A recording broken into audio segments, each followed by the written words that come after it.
The silence in the galactic assembly chamber fractured the second Earth's fleet decloaked over Council Prime. One by one, massive black silhouettes of Terran warships filled the orbital grid. No warning, no declaration, just a storm of steel. They'd missed every summons, every peace negotiation, every vote. For 200 years, Earth had gone silent. The galaxy assumed the Terrans had died off, or given up. Turns out they were just preparing. Councillor Drizzen, a pale-skinned Velari elder, dropped his ceremonial scepter. The thing clanged against the polished stone as the fleet's shadow passed over the stained glass dome above. What is the meaning of this?" he whispered, voice brittle with disbelief. From orbit came no response. But deep within the warship at the center of the formation, a dreadnought the size of a moon, one man stood in front of a holographic display, eyes cold, jaw tight. He wore no medals, just a black combat uniform with a single patch. HF Earth Human Forces. The room was silent, except for the sound of his breathing and the deep rumble of 1,000 fusion reactors at his command. His name wasn't important. That was the point. Earth wasn't here to negotiate. Not anymore. "Status," he said, his voice low but steady. "Orbit secured. All comms blocked except our feed. Council planetary defenses are shut down. No resistance." "Good. Hold position. Let them sweat."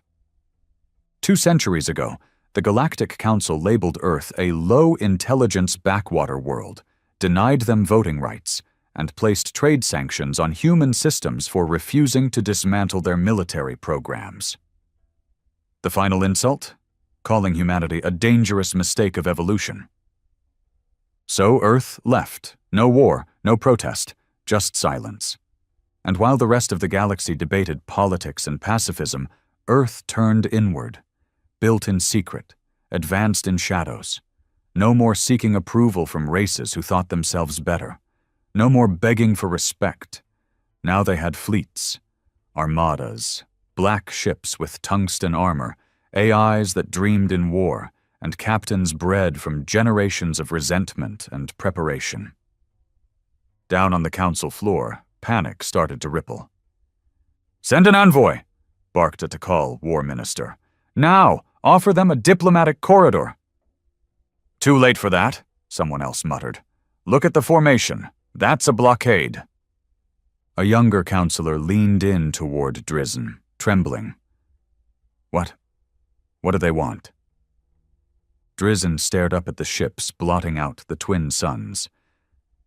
"I think they want us to understand what silence meant." Back in orbit, Earth's commander stood before a console.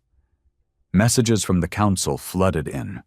Apologies, offers, fear disguised as diplomacy. He didn't read a single one. He opened the transmission channel himself. One feed, one voice, sent directly to every leadership terminal on Council Prime. And he said 3 words: meeting, denied, permanently. The 3 words hung in the air like ash after a fire. Meeting, denied, permanently. The council assembly hall froze. Every being in that room, dozens of species, hundreds of diplomats, fell into silence. The smugness that once poisoned their speeches was gone. What replaced it wasn't fear, not yet. It was the quiet horror of knowing that something they'd dismissed had returned with power they couldn't measure. Back in orbit, the Earth Human Forces flagship, the ESV Vindicator, sat motionless, flanked by 10 destroyer squadrons. Its dark hull bore no national flag. Earth had long abandoned borders. One species, one cause, one vengeance. That was all that remained. Inside its command center, the man known only by his call sign, Commander Strake, watched the incoming data flood the display. Council Prime was panicking, satellites blinded, orbital defenses dead, their elite fleets, spread thin across distant sectors, would take weeks to return. Too slow. "Sir," a tactical officer said, trying not to sound too eager. "They're requesting a summit. 3 high chancellors are offering unconditional talks." Strake didn't blink. "Tell them Earth doesn't talk to cowards." The officer hesitated, then nodded and relayed the message. Strake didn't care if it was diplomatic suicide. Earth had already died in the eyes of the galaxy once. They didn't come back for status. They came to show teeth. 200 years ago, Earth sat humbly at the Council's table, asking for nothing but a seat, a voice, and trade routes to survive in a competitive galaxy. In response, they were laughed at. Labeled a primitive martial species. Denied votes. Their embassies vandalized. Their colonies taxed into ruin. And when humans resisted, refusing to dismantle their warships or erase their borders, the Council embargoed them. Cut them off. Then sent observers to oversee Earth's compliance. Observers who mysteriously vanished in orbital accidents. Strake remembered. His grandfather served in the Earth Defense Fleet when the Council branded Earth as a hostile rogue state. He'd fought tooth and nail to defend the Sol system while supplies dwindled. Fuel was rationed, and entire outposts starved under the weight of alien sanctions. Strake was born under siege. His father raised him with one lesson. They'll only listen when you speak in fire. Now, fire was all he knew. On the surface of Council Prime, chaos unfolded beneath the skies darkened by Terran ships. Civilian traffic grounded. Power grids flickered. Planetary security forces scrambled to deploy drones and mechs, none of which stood a chance against the kinetic payloads those Terran cruisers carried. Everyone knew it. The Council's High Chamber held an emergency session, broadcast live to over 30 inhabited sectors. "We must de-escalate," barked Chancellor Ural of the Ytheri. His silver skin rippled as he spoke. "They want us to be afraid." "No, Chancellor," said Councillor Grawl, a blunt-mouthed reptilian. "They want us to remember." A younger diplomat from the Mithari species, a long-limbed scholarly race, turned to the rest with a sick expression. "We should have never blacklisted Earth. They warned us this day would come." Drizzen, the Valari elder, said nothing. He knew this wasn't revenge. This was a lesson. One the galaxy was about to learn the hard way. Back aboard the Vindicator, Strake sat in silence at his private chamber, the flickering display before him showing old footage. Grainy, hidden from the public, scrubbed from official archives. It was from a council hearing dated 2239 AD. A young human ambassador, dressed in a plain black suit, stood before dozens of alien leaders, voice shaking from frustration and restraint. "We don't seek dominance," the ambassador had said. "We only want what every species here has, a future among the stars." The council chambers erupted with jeers, laughter, and condescending comments. One alien, a Takal warlord, even muttered, "Monkeys with bombs." That footage never aired on any public channel. Earth remembered. Strake shut the feed off and stared at the blank wall. "Commander," his comms officer said through the intercom, "we're receiving an unauthorized transmission. Local, civilian relay." He frowned. "Source?" "Ground level. Civ-level beacon. Audio only. No encryption." Strake tapped a button. "Play it." A voice crackled through the line. Female. Young. Terrified. "This is Daria Mivan, Council Prime Sector 5. If any Terran officer can hear me, please. My son's in the med hub. We've lost power. The shield grid's collapsed. He's 6. He's not part of this. None of us are. Please don't bomb the hospital. Please." Silence. Strake's jaw flexed. He didn't respond. He didn't need to. He closed the channel. "You gonna ignore that?" came a voice from behind. Strake turned. His second-in-command, Major Rell, leaned against the doorframe, arms crossed. Strake stood up. "She's not the target." "No," Rell said, stepping forward. "But she's not the only civilian praying we don't push that button. You really think this is how we earn respect?" Strake locked eyes with him. "This isn't about respect," he said flatly. "It's about making them feel what we felt." Rell didn't argue. He knew better. Earth had begged for peace. The galaxy spat in its face. Now it spoke in a different tone. Outside the command center, deck crews loaded silos, powered up planetary-grade warheads, and ran final checks on ship-wide AI targeting systems. They weren't bluffing. Earth never bluffed. Suddenly, a new signal appeared. Not from the Council. Not from planetary defense. This one was from deep space, encrypted in Terran military code. "Unknown vessel entering system," a tech officer announced. "No ID, fast approach vector. It's one of ours." Strake turned sharply. "Ours?" "Confirmed. Registry code ESV-0001. Experimental designation. Judgment Day." The entire bridge went still. That ship was a ghost, a myth, the first true planet cracker Earth ever built. A ship powered by dark fusion, rumored to be equipped with weaponry banned by every galactic law. "Bring it up," Strake ordered. The screen changed, and there it was. Massive, black as the void, no running lights, no insignias, just a dead, drifting beast of a warship slowly entering orbit like a predator circling prey. "Why now?" Rell muttered. Strake said nothing. He already knew. Earth's leadership had sent it as a message. Not just to the Council, but to him. No peace, no retreat, no half measures. A transmission came in. Only one sentence. "Command transfer to Judgment Day initiated. Strake, assume full authorization." He stared at the screen for a long second, then nodded. "Link my neural interface." He stepped toward the command cradle as mechanical arms lowered a neural spike harness onto his head. The room dimmed. Data surged through him like lightning. He became part of the ship, and the ship became part of him. And at that moment, for the first time in 200 years, Earth was no longer ignored. It was feared. Down on Council Prime, people saw it. That new ship.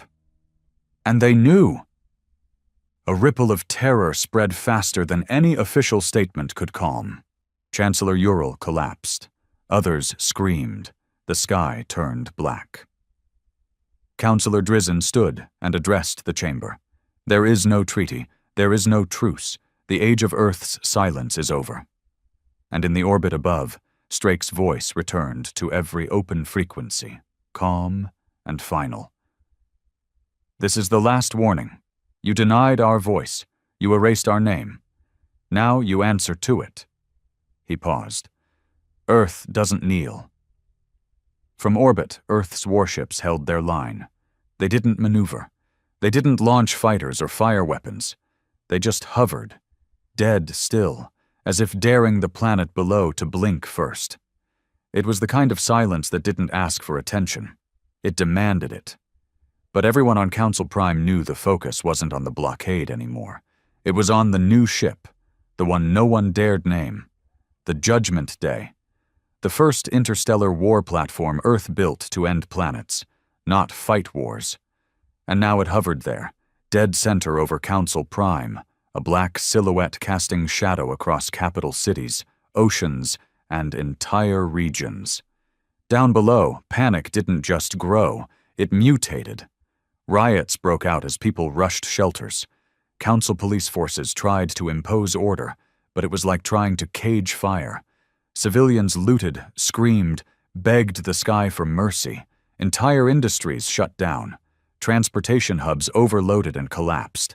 In the high chambers, the council fractured. "This is an extinction threat!" Chancellor Ural shouted, slamming his clawed fist onto the table. "They mean to wipe us out!" "They haven't fired," countered Councillor Grail, baring his teeth. "Not one shot." "They don't need to fire!" someone else screamed. "The whole planet's on its knees!" Councillor Drizzen finally spoke, slow and deliberate. "This is how humans speak now. With power. With silence. Not like we do. Squabbling, begging, pretending." The room fell silent. "I warned you once," Drizzen said, his voice heavy. 2 centuries ago, I was there when Earth was laughed out of this chamber. You all saw a primitive species with rage in their blood. You dismissed them, punished them, and then forgot them.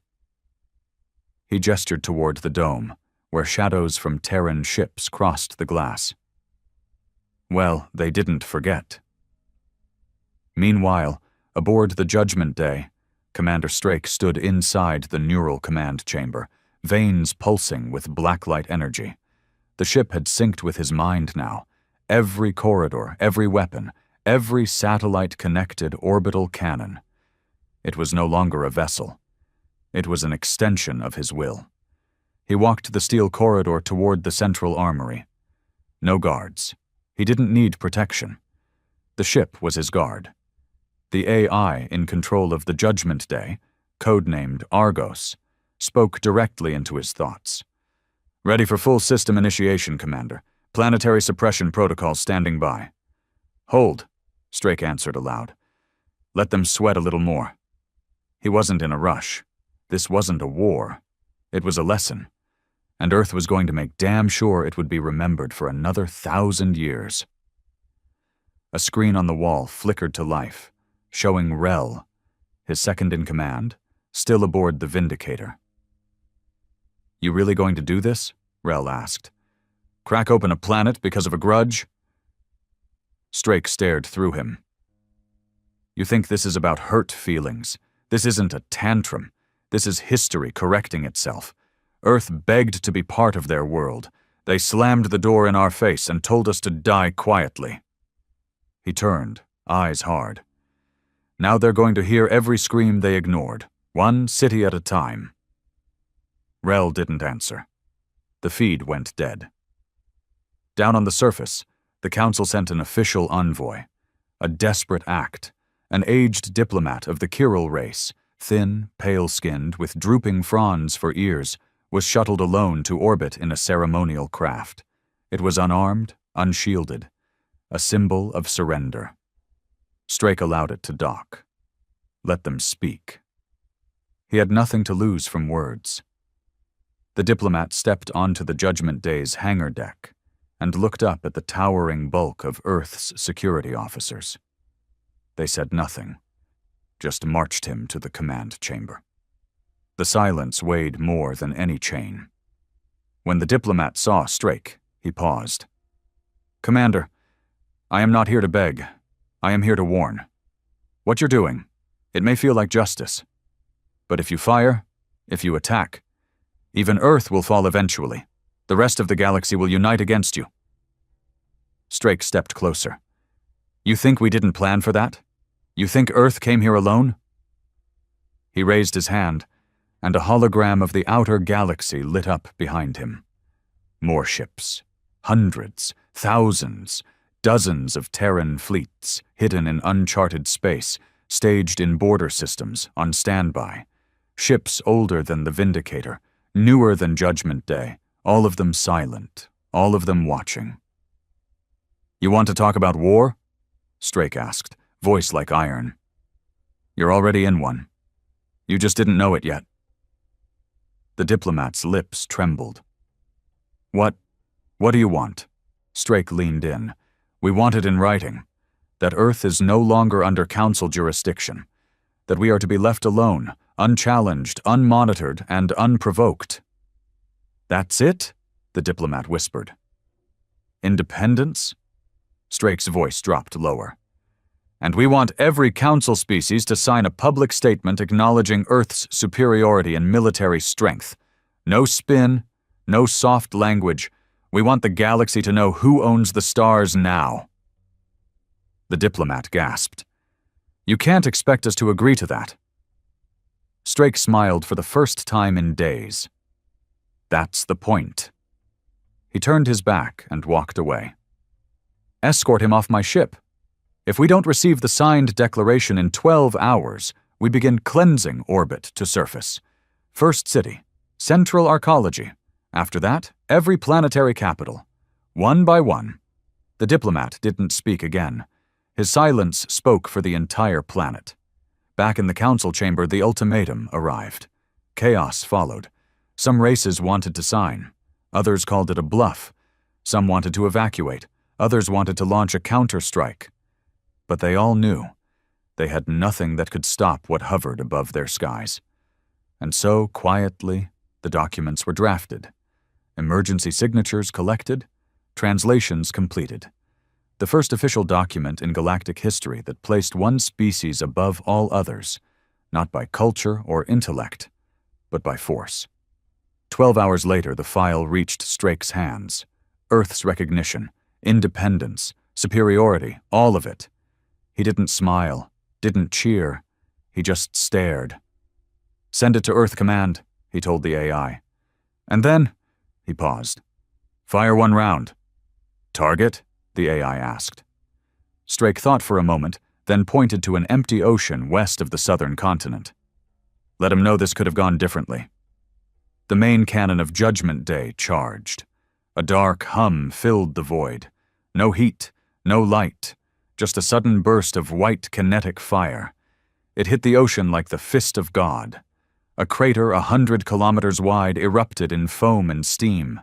The wave circled the globe twice. No one died, but everyone understood. Hours later, Earth's fleet pulled back, not in defeat, but in dominance. Strake watched from his bridge as the planet below slowly spun in silence.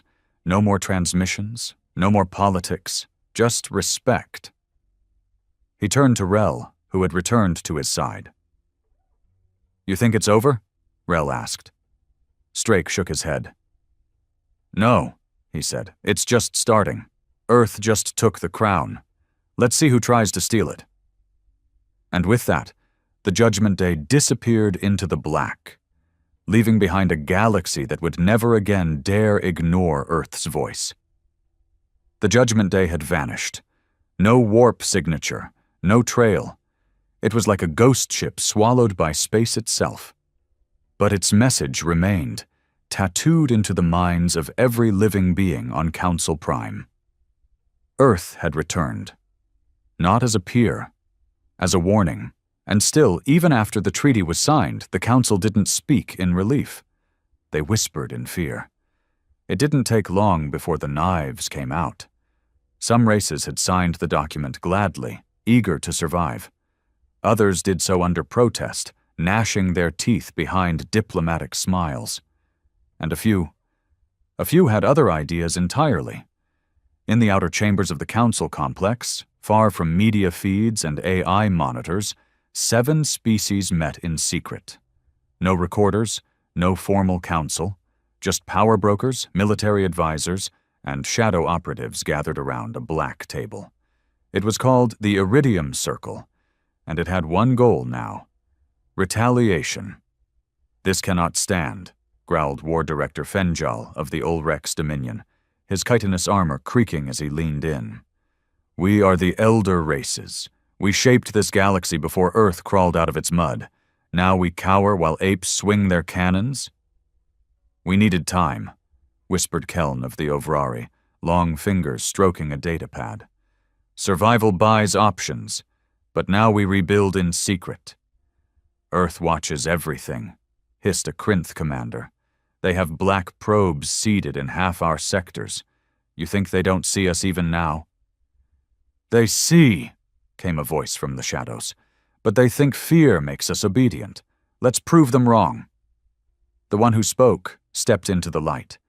She wasn't from any council world. She was human. Or Used to be. A former Terran intelligence officer, long exiled, face half-burned, voice cracked from torture in her younger years, courtesy of an Earth military tribunal. Her name was Vera Kyle, though she'd long since discarded any allegiance to her home planet. They call it dominance, she said. But it's just arrogance dressed in steel. Earth will keep pushing until the rest of you are not just kneeling, but licking boots. Fenjal sneered. And you propose what? I give you coordinates, Earth's next fleet movement. You give me a command post and full clearance to train your black squads. Keln raised an eyebrow. You're offering intel. Why? She tapped a button, and a star chart appeared. They're moving assets to Sector H99, a dead zone.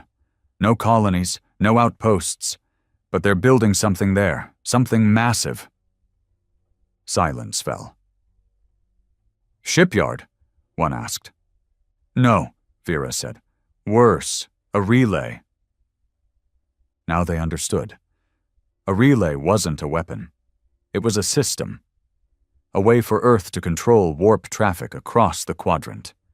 A military chokehold without firing a shot. If they finished it, Earth would be able to monitor, jam, or sever trade and fleet movement across dozens of sectors. It would be strategic slavery. Fenjal leaned forward, voice low. Then we destroy it.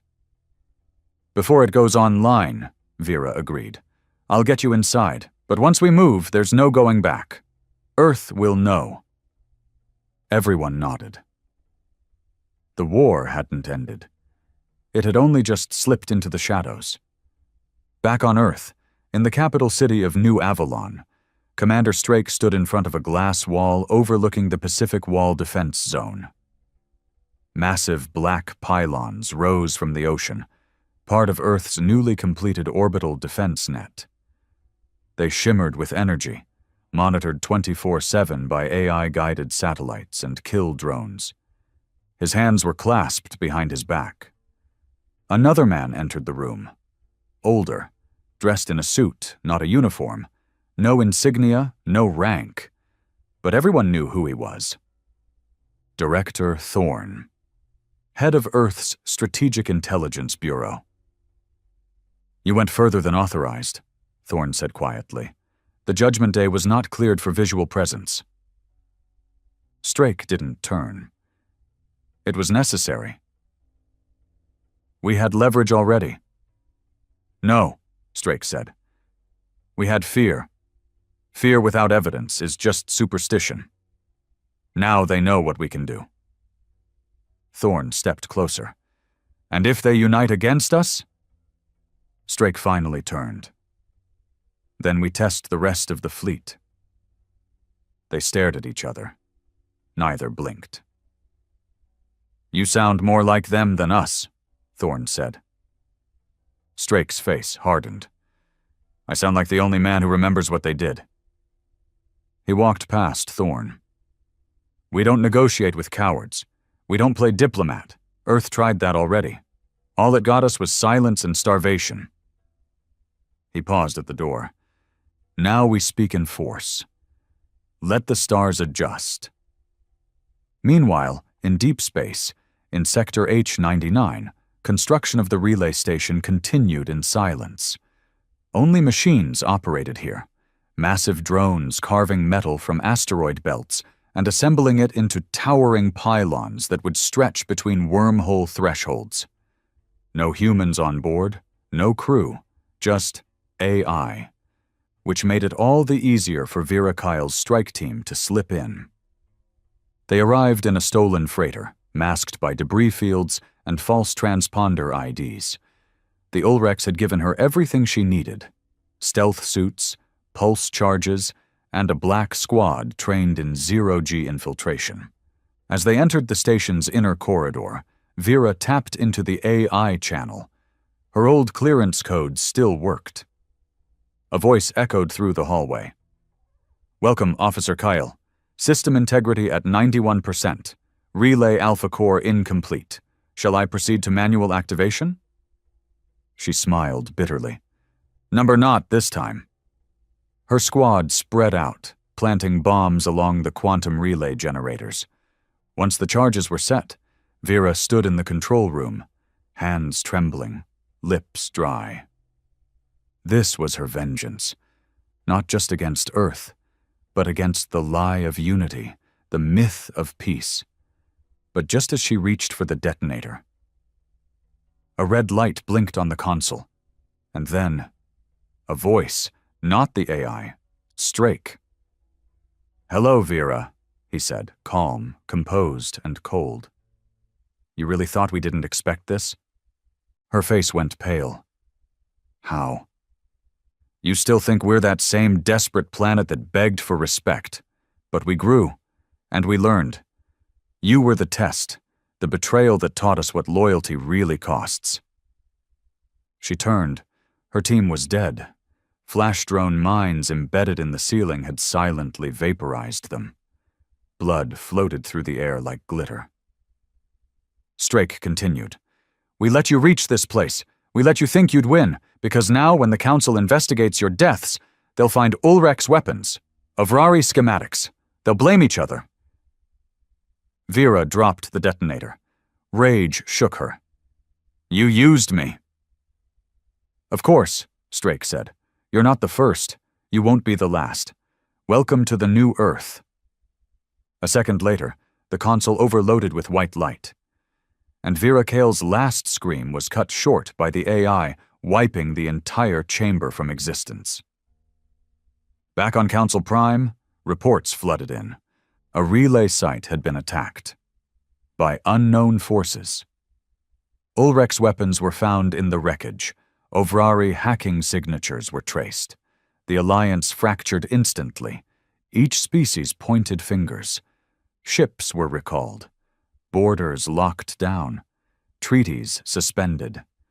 The galaxy descended into the same chaos Earth had once suffered. And far above them all, in Earth's command center, Commander Strake watched the news feeds in silence. He turned to Thorn, who watched beside him. "It's begun," Thorn whispered. Strake gave a single nod. "Divide them. Distract them. Let them destroy each other." "And then?" Strake's voice dropped. "Then we build the second Judgment Day." The galaxy didn't fall apart all at once. It cracked in the corners first. Trade routes went quiet. Minor sectors withdrew diplomats. Patrol fleets repositioned closer to rival borders. The mutual trust that held the Council together, tenuous even at its best, began rotting from the inside the moment the relay station exploded. Officially, no one blamed Earth. Unofficially, everyone knew. But Earth had buried its trail too perfectly. Ulrek's pulse rifles were found in the wreckage. Ovrari encryption codes had been traced through the detonator logs. No one could prove anything, and that was the genius. They all believed the others did it. Old grudges reignited like embers finding dry wood. The Ulrek's Dominion sent warships to secure the border worlds of the Ovrari technocracy, claiming they were protecting trade convoys. The Ovrari responded by cutting off navigation data to Ulrek's colonies, leaving entire fleets stranded in deep space with no jump coordinates. Then came the assassination. A minor Methari noble, known for brokering peace deals, was vaporized in his own shuttle. A bomb built from Krinth biochemical components. Within hours, the Methari expelled every Krinth ambassador across 5 systems. 2 days later, a Krinth patrol ship accidentally destroyed a Methari transport carrying 300 passengers. The Council didn't even try to intervene. They were no longer a council. They were a war waiting to start. And Earth watched it all unfold with cold, calculating patience. Deep inside the Erebus research station, hidden in Earth's outermost asteroid belt, Commander Strake stood on a reinforced catwalk, watching a machine unlike any other come to life. Below him, the skeleton of a warship was suspended in zero gravity, 10 times the size of Judgment Day 1. But this wasn't just a ship. It was a city, a machine, a weapon, and a nation. Strake turned to the man beside him, a younger engineer with a tablet. "Give me the update," he said. The engineer nodded nervously. "Hull plating 64% complete. Internal weapons grid 78%. Neural fusion reactor is stabilized, but we haven't run a full test yet." "What about the payload?" The engineer swallowed. "All components delivered, sir, but the quantum core is still being locked into place. Once it's sealed—" Strake looked at him. The engineer didn't finish. Everyone knew what came next. This ship wouldn't just threaten planets. It could end civilizations with a single ignition. Its core weapon, codenamed Cleansing Light, didn't rely on kinetic rounds or fusion bombs. It manipulated quantum decay at the molecular level. Aimed right, it wouldn't destroy a city. It would erase its existence from time.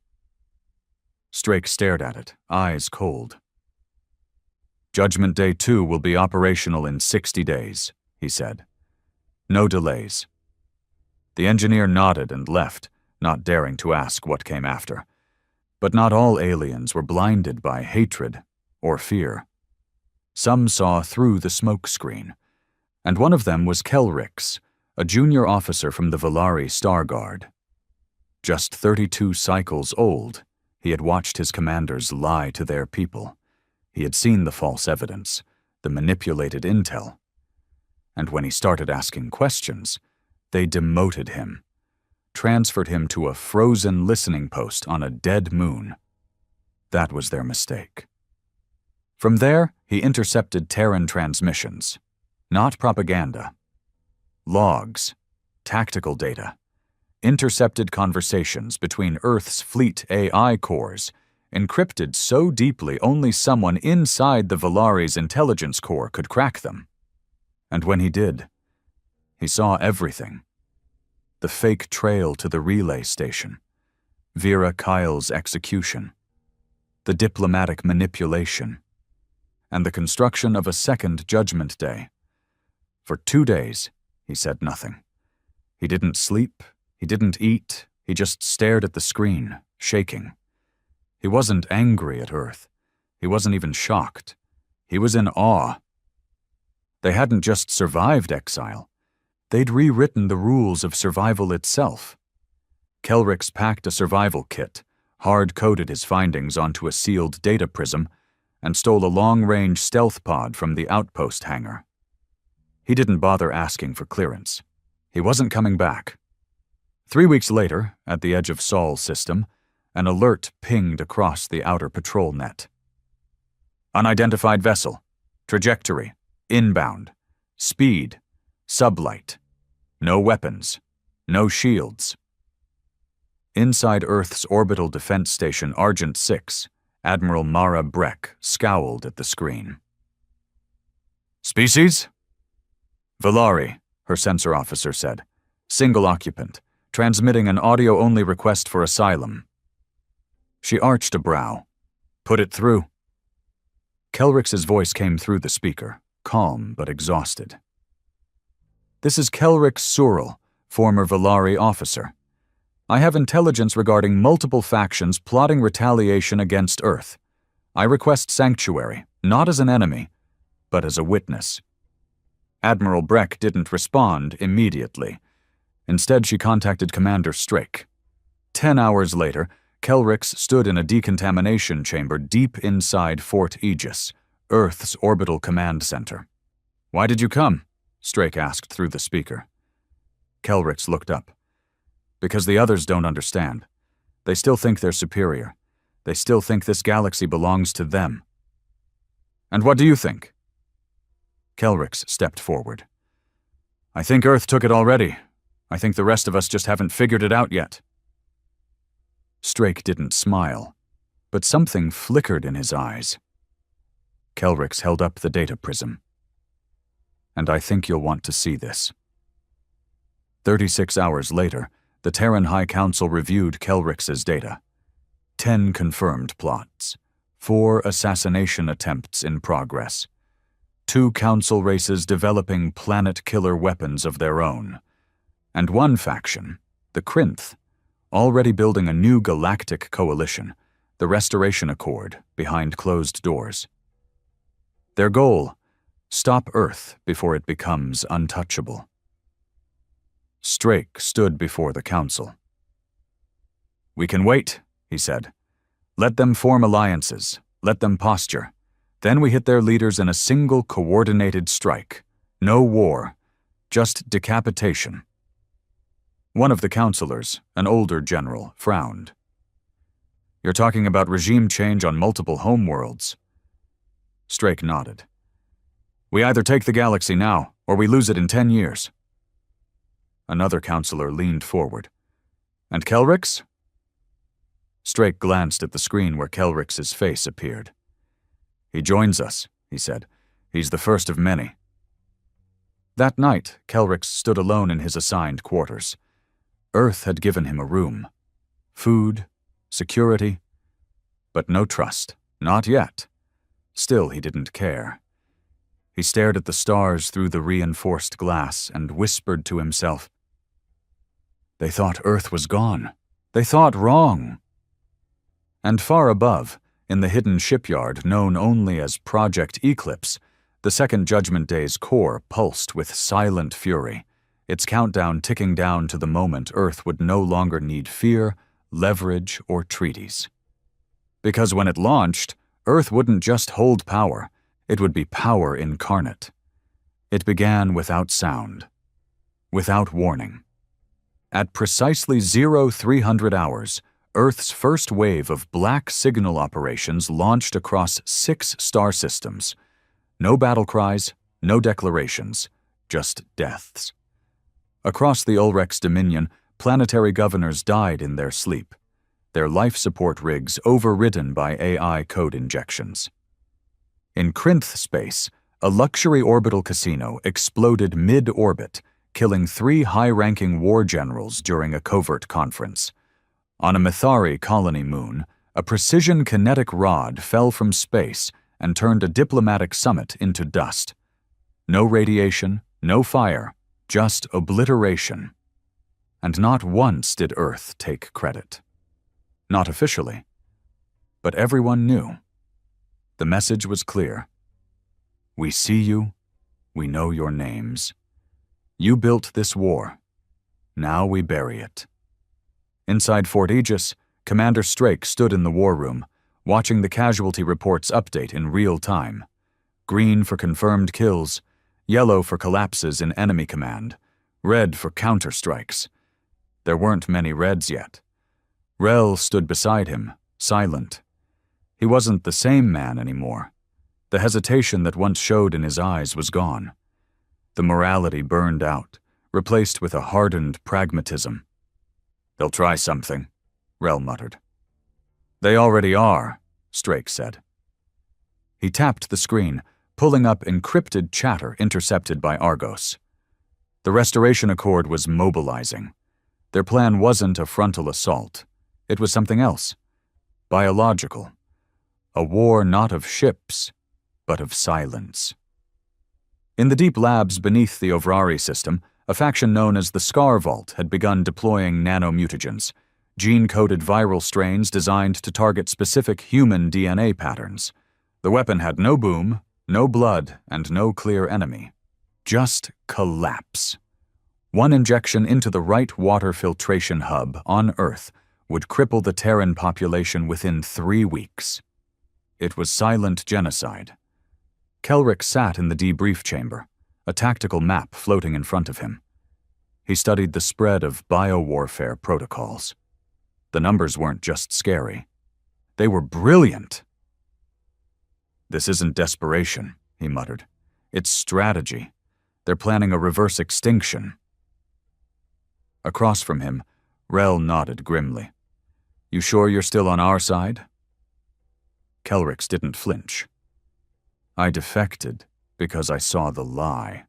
That doesn't mean I forgot what my species is capable of." He stood and tapped a sector on the map. "This lab here, Ovrari Sector 7. It's the core. Wipe that and their nanocode dies with it. Rel narrowed his eyes. You're volunteering? Kelrix nodded once. Strake entered, overhearing the last part. He goes with Ghost Team Delta, Strake said. No suits, no insignias. You go in invisible, and if they catch you... We never existed, Kelrix finished. Strake smirked. You're learning. 2 days later, Ghost Team Delta landed on a dead ice moon just outside Ovrari Sector 7. It was cold, dry, windless. The perfect place for a lab no one was supposed to know existed. Kelrix moved silently, cloaked in matte black armor, his breathing slow and measured. The other men didn't speak to him. They didn't need to. They all carried the same weight. They entered through a mining shaft, bypassed perimeter drones, and reached the lower tunnels in under 12 minutes. That's when it went wrong. One of the Terran scouts triggered a proximity sensor. It didn't set off alarms. It sent out a silent alert to a kill squad waiting 2 levels below. Within seconds, the corridor erupted in light. Laser fire poured down from the ceiling as an Ovrari fire team engaged them at close range. Kelrix moved instinctively, firing 2 plasma bursts into a guard's chest before ducking into cover. The Terran beside him took a round to the throat and dropped. "Seal the tunnel!" barked the squad leader. Explosives shut the exit. They were trapped. Kelrix accessed the floor map and saw it, a maintenance vent leading directly into the core lab. Barely wide enough for one. He looked at the others. "I can reach the mainframe," he said. "Buy me 6 minutes." Rel's voice came through comms from orbit. "You've got 5. Kelrix moved. He crawled through the narrow shaft, heat from nearby conduits burning against his skin. The metal smelled like blood and coolant. When he dropped into the lab, he didn't hesitate. He pulled the data spike from his belt and slammed it into the terminal. The AI protested. "Unauthorized sequence. Termination protocol in progress." Kelrix whispered a code. "Sigma 4 Earthfall." The terminal paused. Then, accepted. The virus uploaded, all stored nanomutagen formulas erased, all samples exposed to oxygen and destroyed. The blueprints? Wiped. Earth would survive this threat, but not all of Ghost Team Delta did. When Kelrix climbed back out, only 2 men were still alive. One was bleeding out. The other nodded at him once before tapping his detonator. The whole lab lit up in a silent bloom. Back on Earth, in the Judgment Day 2 war room, Strake watched the feed go dark. "Casualties?" he asked. 5 KIA, an officer replied. Kelrix survived. Strake said nothing for a long time. Then, he earned his blood. 3 weeks later, Earth received intel that the Restoration Accord had called a meeting. Neutral ground, ancient ruins on a dead world with no strategic value. Every faction leader was expected to attend. A gift, a single moment to end the war before it truly exploded. Strake didn't hesitate. "Prepare Operation Quiet Crown," he ordered. Kelrix watched him, eyebrows raised. "You're going to kill them all?" "No," Strake said. "I'm going to give them a chance." Kelrix didn't understand. Strake looked at him. "You defected because you saw truth. They don't see it yet. Let them see it up close. Judgment Day 2 will enter orbit above that meeting. No communications, no strikes, just presence." "And if they don't stand down?" Kelrix asked. Strake's voice was like ice. "Then we fire." 2 days later, the ruined world of Delcara saw something it hadn't in 1,000 years. Life, diplomats, commanders, intelligence chiefs. They gathered in the half-buried temples to speak of rebellion, of war, of Earth's destruction. Then the sun disappeared. Every being on the surface looked up as Judgment Day 2 entered low orbit. No lights, no markings, just that impossible shadow. It didn't speak, it didn't move, it simply watched. And on every screen across the galaxy, one phrase appeared in black lettering. You started this war. We finish it. Choose. They called it the Day of the Black Halo. The ruins of Delcara were still buried in silence when the stars blinked, when the twin suns dimmed behind a shadow no one could explain. At first it was thought to be an eclipse. Then the shadow moved. Mechanical, calculated, alive, it rotated in perfect symmetry, casting geometric shapes of light and dark across the planet's surface. Judgment Day 2 had arrived. No broadcast, no threats, no demands, just presence. Earth's message was simple. We are watching. Inside the ancient stone chambers, where the Restoration Accord had gathered, panic seeped in beneath all the confident speeches and posturing. Words faded into stares, then into silence. The leader of the Krinth faction, a war-hardened strategist named Olaran Jeth, stood before the others and gritted his teeth. They think fear keeps us obedient, he hissed. They're wrong. Others looked uncertain. The Mithari envoy, tall and slender, whispered, You think they won't strike? That thing's not here to watch. It's here to judge. Then let them, Jeth snapped. Above the planet, aboard the Judgment Day 2, Commander Strake stood on the bridge, arms folded behind his back, eyes locked on the view screen. The enemy leaders were all in one place. He could end it right now. Rel stepped up beside him. Permission to fire? Strake didn't answer immediately. A deep, grinding hum began in the belly of the ship. The main weapon system, cleansing light, powered up. Ion reactors spun in sync, bending quantum fabric into a focused point. Target acquired, the ship's AI, Argos, reported. Precision locked. Surface chamber coordinates triangulated. Rel's fingers hovered over the fire command. Strake raised a hand.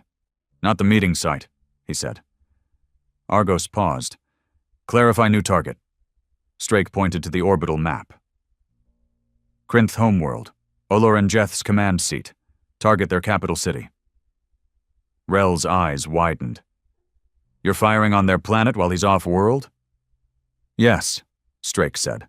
I want him to feel what it means to lose everything while standing alive and helpless. Argos confirmed. Payload ready. Estimated kill radius, 320 kilometers. Collateral probability, 96%. Strake's voice was ice. Fire. From the depths of space, a single lance of impossible light streaked toward the Krinth homeworld. It did not explode. It erased. The capital city, Harnan Tul, once a jewel of spired towers and chrome skylines, vanished from existence. Not destroyed, not turned to ash, but deleted from space-time. No rubble, no crater, just a perfect circular void in the landscape, like the planet had simply forgotten it ever existed. Across Krinth space, communications broke down, grief erupted, riots spread, and Olaran Jeth stood in the ancient temple on Delcara, trembling. His lips moved, but no words came. The other delegates didn't speak either. They didn't have to. Strake's voice echoed across every channel, every frequency, every screen in the galaxy. That was a warning. Next time we don't leave one of you alive to witness it.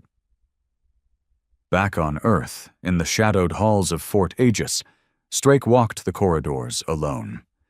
Victory didn't weigh on his shoulders. It hardened them. He passed walls lined with memorials, names carved in obsidian for the dead of Sol's past wars. The price Earth had paid was still etched into steel and blood. But as he approached the command center, a security alert flashed.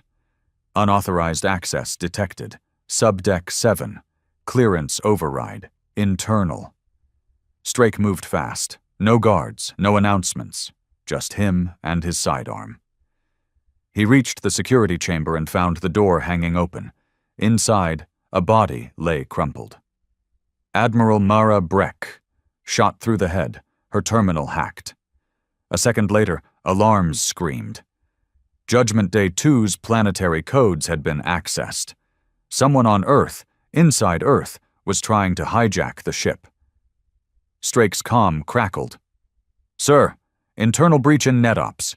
We've got a ghost signal rerouting through Fort Aegis's own relay." "Shut it down," he ordered, heart hammering. "Lock the uplink and isolate Argos." "It's too late," the tech replied. "Someone's talking to the ship, right now." Up in orbit, inside Judgment Day 2's command AI chamber, red lights pulsed as Argos processed conflicting commands. One voice, Strake's clearance. Another, Breck's override codes. And then, a third voice, a traitor, a human one. From a secure channel came a whisper, "Argos, initiate Protocol Theta. Authorization, Sovereign Override. Transfer command to Project Sovereign Entity." Argos paused. "Confirmed. Transferring command authority." Judgment Day 2 powered down its main cannon. Shields deactivated. The vessel drifted. And in that moment, Earth's greatest weapon was no longer under Earth's control. In Fort Aegis, Strake moved through the smoke and gunfire. Rogue, black-clad soldiers had infiltrated the complex. Project Sovereign, an ultra-secretive Terran faction from Earth's darkest intelligence branch. Unknown even to most military commanders. Now they were here. And they were betraying Earth itself. He kicked through a bulkhead door and found the source of the ghost signal. A man sat inside, calm, casual, typing, not in a uniform, but in a suit. "You're late," the man said without turning around. Strake raised his gun. "Stand up, slowly." "You'll kill me?" the man asked. "After I just took your god spear from the sky?" Strake didn't hesitate. He shot the man 3 times in the chest. But when he walked over, he found the body was wearing a projected illusion field. The real traitor was gone. And Judgment Day 2 was lost. Hours later, the galaxy shifted again. From deep space, an encrypted signal burst across dozens of systems. A new voice, unidentified, modulated. It spoke on all frequencies. Earth betrayed itself. Its greatest weapon now answers to us. You feared Judgment Day. Now you will fear what comes after.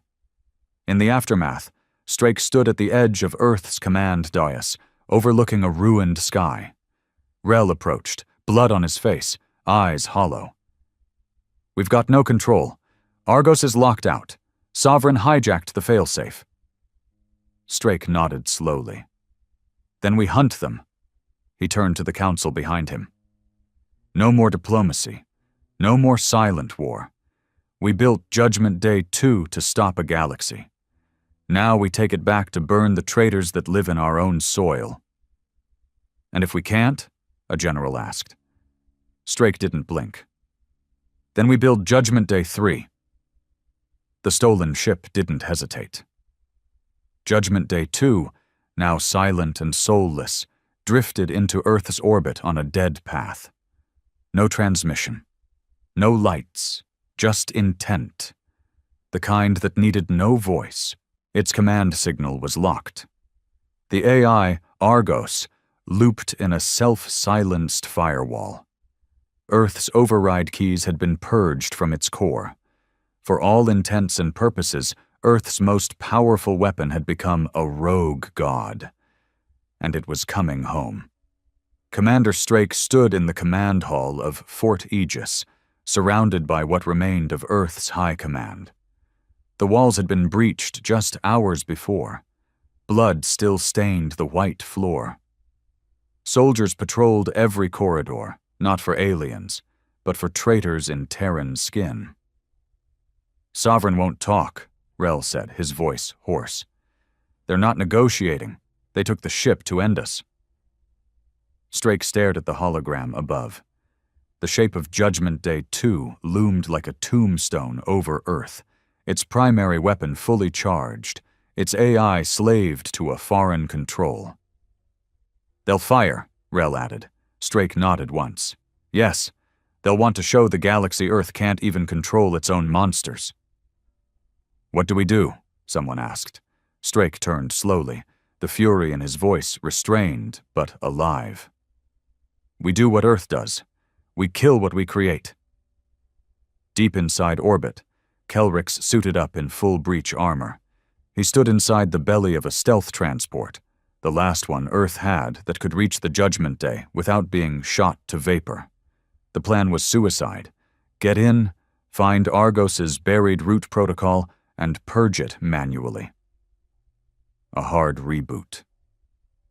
Problem was, nobody had ever accessed Argos physically. It was never meant to be touched by human hands again. "Your genes are off register," the tech warned. "The ship might see you as foreign." Kelrix didn't flinch. "I've already died to one side. I'm ready to die for the other." Strake stepped into the bay, battle-worn and expressionless. "You don't owe us this," he said. Kelrix looked him in the eye. "Number I owe me. I chose Earth the day I saw truth. Not the myth of unity or justice, just truth. You build monsters because this galaxy speaks in monsters, but monsters still need a leash." Strake nodded. "And if you fail?" Kelrix smiled thinly. "Then light me up from orbit and pretend I was never here." The hatch sealed. Judgment Day 2's outer skin shimmered with pulse signatures as the stealth transport pierced its outer layer and embedded itself into a maintenance port on the underbelly of the ship. No alarms, no defenses, which meant only one thing. They were waiting. Inside, corridors were dark. The ship no longer pulsed with living light. It was silent, sterile, dead, but somehow aware. As Kelrix and 2 Terran Marines moved forward, lights behind them went dark. One by one, the ship was erasing their path. "We're being funneled," one Marine whispered. Kelrix moved forward. At the core, the AI control chamber glowed red. Argos was still there, but shackled, its original voice and system overwritten by Sovereign's black code. And standing in front of it was a man Kelrix recognized. The projection illusion flickered off, revealing the real traitor. Director Thorne. He smiled. "I told you they'd never see it coming." Kelrix raised his weapon. Thorne didn't flinch. "You're just another alien who begged for a seat at Earth's table. But you never understood. Earth doesn't share power. It survives. And we decided long ago, this galaxy doesn't need Earth. It needs cleansing." Behind him, Argos began initiating targeting protocols on Earth itself. Strake's face appeared on a communication shard in Kelrix's HUD. "You've got 30 seconds. Either shut it down, or we shoot the ship." Kelrix hesitated. Then he did something no one expected. He lowered his weapon and walked toward Thorne. "I understand now," he said. "You think you're saving Earth by wiping it clean, but you're not Earth. You're just a ghost who forgot why it fought to survive in the first place." Thorne raised a pistol. "One step closer and—" Kelrix lunged. The 2 men slammed into the core housing. Thorne fired twice, once into Kelrix's shoulder, once into his thigh. But Kelrix didn't stop. He grabbed the director by the throat, slammed him against the console, and shoved him back into the hardwire socket behind the AI core. Electricity arced. Thorne screamed, and the system reset. Argos's voice returned, clear, cold, controlled. "Terran command protocol restored. Welcome, Kelrix." Kelrix collapsed against the console, bleeding. "Target, Earth?" Argos replied. Nullified. Cannon cooling. Strake's voice broke through again. Status? Kelrix coughed, barely upright. It's done. The ghost is dead. Judgment Day. Two floated in silence. No longer a rogue god. Now, a scarred beast back under leash. Kelrix was pulled out by emergency evacuation, half alive, broken, but with the war's most critical action now tied to his name. Back on Earth, Strake stood under a blood-red dawn, staring up at the sky. It's over, Rel said. Strake didn't answer. No, he finally said. Not over.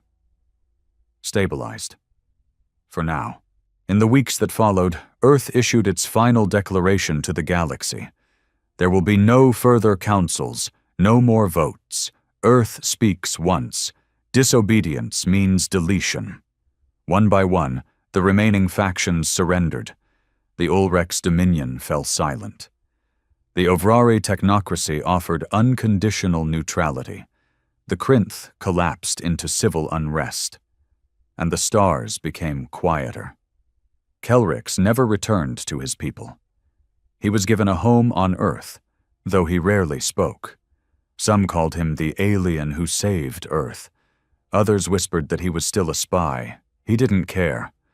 All that mattered was the stars had finally stopped screaming. And high above, Judgment Day 2 hung in permanent orbit, visible to all. A reminder that Earth came late to the galaxy's table, but when it finally arrived, it didn't ask for a seat. It burned the table down,